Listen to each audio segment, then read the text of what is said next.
My fantastic fairy tale collection presents Jack and the Beanstalk. There once was a boy named Jack who lived with his mother. They were very poor, and one day there was no food left for them to eat. "You must go to market and sell our cow," said Jack's mother. Jack was upset, but he did as his mother asked. On the way to the market, Jack met a mysterious man. "I'll give you these magic beans in exchange for your cow," he said. Jack handed over the cow at once, thinking that magic beans sounded very exciting indeed. But when he showed his mother, she was furious with him. "You sold our cow for a handful of beans?" cried Jack's mother. Then she threw the beans out of the window and sent Jack to bed. When he woke up in the morning, Jack couldn't believe his eyes. A huge beanstalk had grown in the garden. The beans were magic after all. Jack couldn't resist climbing the magic beanstalk. He climbed until he was so high up that he found himself in an enchanted kingdom above the clouds. In front of him was a huge castle with glittering gold doors. Jack had just crept inside when he heard thumping footsteps.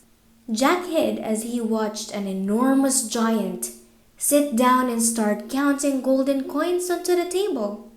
Suddenly, the giant sniffed the air and bellowed, "Fee, fi, fo, fum. I smell the blood of an Englishman.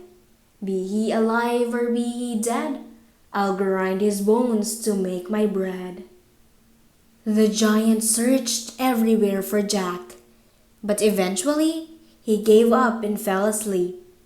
Then Jack climbed onto the table, took one of the bags of money, and rushed back to the beanstalk. "Where have you been?" cried Jack's mother when he returned home. So he showed her the coins, and she was overjoyed. Soon their riches were gone, so Jack climbed the beanstalk again. He saw a beautiful hen on the giant's table, but he heard the giant's cry once more. "Fee, fi, fo, fum. I smell the blood of an Englishman. Be he alive or be he dead, I'll grind his bones to make my bread." Jack hid, and he watched as the giant started to play a little golden harp. Suddenly, the hen laid an egg of pure gold. "Wow!" whispered Jack. He tucked the hen under his arm as soon as the giant was asleep, then tiptoed out of the castle and back towards the magic beanstalk. At home, Jack tried to make the hen lay a golden egg, but it just clucked sadly. "We need a golden harp," said Jack. So he climbed the beanstalk one last time and found the harp in one of the giant's cupboards. Then Jack heard him bellowing once more. "Fee, fi, fo, fum. I smell the blood of an Englishman.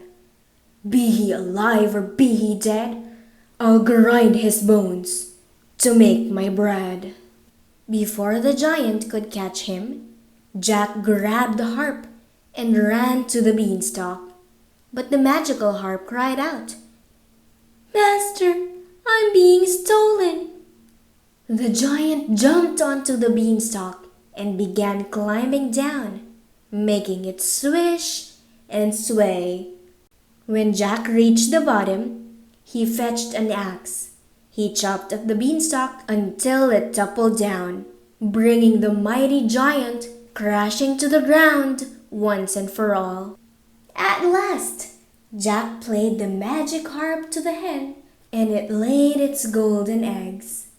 Jack and his mother were never poor again, and they lived happily ever after.